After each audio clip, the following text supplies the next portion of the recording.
legislação e política, né? Como que as recentes mudanças na legislação trabalhista brasileira, elas afetam ou afetaram, né, os negócios e o mercado de trabalho? Qual é a sua opinião sobre essas mudanças? Vamos falar de duas situações e talvez a gente aprofunde na nossa Sim, outra na conversa controversa, pessoal. Isso. Nós tivemos uma reforma trabalhista que aconteceu em 2017, no final do ano, que trouxe inovações. Uma das inovações foi a responsabilização do trabalhador, no caso da propositura de uma ação. Então, quando ele, como diz, né, ingressava com uma ação, falando coisas que não faziam o menor sentido. Se colar, ele ganha alguma coisa, é isso? Então, como que era isso? Ele propõe a ação, o que ele ganha, a empresa é condenada sobre aquele valor a pagar um percentual como sucumbência para o advogado dele. E o que ele perdia, ele também era condenado a pagar e tirava do que ele ia receber. Entendi. E não podia fazer compensação. A lei proibia. Que ele falasse, eu tenho que pagar para o seu advogado 10, você tem que me pagar 5, eu só vou te pagar 5. A lei proibia. Não pode fazer isso. Não podia fazer isso. Não pode, né? Ainda não pode. Mas o que aconteceu? Ainda que ele fosse beneficiário da justiça gratuita, ele perderia do que ele ganhou. Entendi. O STF entendeu diferente, que e tem algumas outras questões. Então ele volta a ter, com a justiça gratuita, uma suspensão, e alguns juízes nem condenam, a gente tem recorrido disso. Suspende a exigibilidade do valor. Entendi. Então, com isso, ele se sente muito confortável para pedir tudo de novo, inclusive o que não faz sentido, porque ele não tem nenhuma responsabilidade com relação ao que ele está pedindo. É como se ele chegasse, vamos falar de comida, né? Chegasse num restaurante e não fosse pagar a conta. Entendi. Ele vai pedir tudo. Se ele tiver responsabilidade pela conta, ele vai pedir só aquilo que ele vai comer. Exatamente. Né? E isso aconteceu, teve uma mudança, no início foi muito efetivo, e com essa mudança nós voltamos a ter muitas ações sem sentido e muitos pedidos sem sentido. Então nós temos trabalhadores que pedem, por exemplo, o adicional de insalubridade, sem nunca ter se exposto. Só que se colar, ele vai levar. E de novo volto para aquela questão, quer dizer, o direito se transformar num negócio, né? Mas não num negócio lícito, um negócio assim, não, vamos fazer uma manobra aqui para tirar uma grana dessa pessoa. Eu fico imaginando uma grande empresa, tem que ter realmente um exército de advogados para poder fazer frente a um problema desse.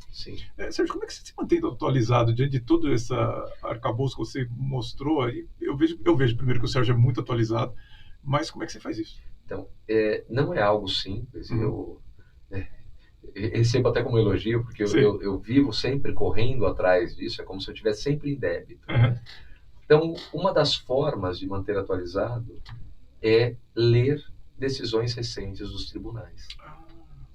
Claro. Porque há uma exigência de que toda decisão ela tem que ser fundamentada. Então, ali ele vai citar um dispositivo legal e vai trazer uma fundamentação jurídica. Então, ler decisões é compreender como o judiciário está entendendo e, ao mesmo tempo, te permite, a partir dela, ter elementos para voltar. Entendi. E buscar aquela lei, identificar isso, né, ou aquela situação, aquele caso concreto, como que ele se expande, ou como está ligado ao negócio dos seus clientes, ou ao seu negócio de atuação. E um outro ponto é acompanhar os boletins. Então, hoje os tribunais eles soltam alguns boletins. Eu faço parte de uma associação em que tem os boletins semanais, diários, em que a gente consegue ali olhar e não dá para se atualizar com relação a tudo. O boletim lhe dá uma síntese das últimas decisões? O que é o boletim nesse caso? São boletins, como a gente fala, como se fosse revistas especializadas em direito. Né? São revistas especializadas que eles colocam às vezes como boletim. Entendi. Que os empresários vão lembrar de antigamente tinha IOB. IOB, sim, claro. Não, aliás, eu ia perguntar se ainda existe IOB Thompson. Existe ou não? Não sei como está, né? Mas antigamente tinha IOB. É mais ou menos isso, só que hoje você tem muitas fontes. Sim. Então você vai e observa, tem a legislação tal, entrou em vigor ou não, agora está sendo votado, e você começa a acompanhar. E aí você tenta adequar o negócio dos seus clientes. Então hoje eu pego para os clientes, eu falei do restaurante, área de estética, comércio, a gente tem prestação de serviço. Então tudo que sai nessas áreas, eu procuro me atualizar. É possível se atualizar em todas as áreas. o direito ele sofreu algumas transformações, então Sim, nós sim. tínhamos o advogado generalista, chegou um momento em que ele era especialista, depois voltou para o generalista e volta novamente a ter uma especialidade. Esse é o momento nosso. É o momento nosso, em que você vai ter 2, 3 áreas de afinidade, né? O ideal é uma, é como pegar o médico que ele opera o dedinho da mão direita e o cara é fera naquilo. É assim mesmo. Só que para o seu cliente fica muito difícil ele ter um advogado para cada coisa, área. Então eu falo para os meus clientes, nós atendemos de uma forma geral, então eu tenho especialistas ou no escritório ou parceiros, aquelas áreas que nós não temos com tanta intensidade, eu tenho um advogado que ele é parceiro, ele é um associado do escritório, e o que nós temos com muita intensidade eu tenho dentro do escritório. Entendi. Aliás, falando da Yob Thompson, eu lembro que em 2007 eu treinei um executivo da empresa e eu nunca esqueci dele ter me dito algo que diz respeito à sua área. Ele dizia que eles tinham os números que apontavam que o Brasil ia ter algo como 400 mil advogados dentro de 10 anos e que não havia espaço no mercado para todo esse contingente. Hoje a gente tem uma formação exagerada de advogados, você vê assim ou não? Hoje você tem demanda para as pessoas que se formam? Então, nós temos uma quantidade muito grande de advogados. Sim. E isso porque nós temos o exame de ordem. Sim, que já seleciona 10% só das pessoas, até onde eu sei. É isso mesmo. É isso mesmo. Chega em 7. Não chega até a 10. Chega até 10, já tivemos 10 7, 8, 10, um pouco mais. Então há uma seleção. Então nós temos muitos advogados, mas uma boa parte também não atua. Embora tenha a OAB, não atua. Então o mercado ainda, por exemplo, se uma pessoa quiser fazer direito hoje ainda vale a pena. O curso vale, ainda que ele não vá atuar. Ele é um curso que traz tanto conhecimento, né? Ele é um curso tão amplo que ele é bom até para quem não vai atuar, até para entender no negócio qual é o caminho. Entendi. Né? Mas tem muito advogado. Ou são muitos advogados. E o que acontece com isso? Há uma canibalização. Canibalização. Eu vou ter uma canibalização. Então, eu vou ter ali uma situação em que você vai propor você vai apresentar um trabalho, vai vir alguém que oferece o mesmo, não a mesma qualidade, mas o mesmo trabalho por 10% do valor.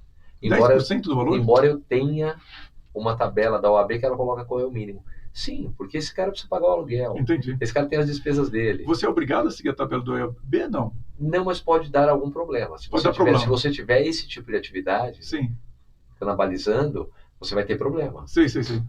Então, você tem uma quantidade grande de profissionais e o cara que precisa sobreviver, ele vai fazer qualquer preço. Então, a área de direito do trabalho é uma área que concentra a maioria dos advogados, principalmente início de carreira, pelo trabalhador. Mas por quê? Porque ele tem grande possibilidade de fazer acordo. Então, ele faz uma ação mirabolante, vai para a audiência, faz um acordo, ele recebe 30%. Entendi. Então, ele tem interesse que a ação ande. Não, se desenvolva. Ele tem interesse em distribuir muitas ações. Entendi. E aí ele leva 30%. Olha, eu ia falar para você que na minha área acontece muito isso, mas agora que eu lembrei, eu fiquei sabendo hoje que o Sérgio fez o Instituto de Coaching Integrado. Mando um grande abraço para o Andy e Stefano, para a Fátima, que foram meus mentores em 2004 para eu me formar como coach. Excelente curso, né? Se você quiser um dia ser coach, a minha recomendação sempre é que você fazer o curso do Instituto de Coaching Integrado, os cursos do Randy e Stefano.